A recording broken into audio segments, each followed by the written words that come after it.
So even though this is a very cool design and part of the patent, we have a master volume knob here, and not bad woodworking. It's hell to try and replace that pot in there and get it installed. So this is the last one that's going out with this design. I'm having a waterfall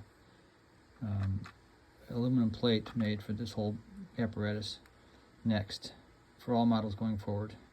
I have to destroy the pot to get it out. Phew, that was tough to get that out. Had to destroy the pot too. Ended up getting a couple chips in the paint, and the customer's already paid for this one, so now I gotta go back and fix little spots and damage control.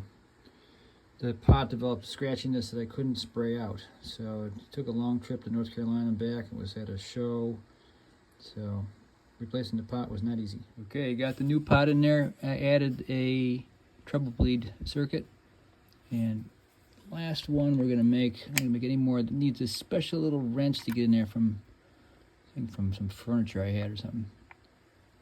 Nice knob, love the knob. But we're now gonna replace it with something like this. We're having these professionally cut and made at a local machine shop starting this week. To replace that whole wall in there. It's a pain in the butt. Yay.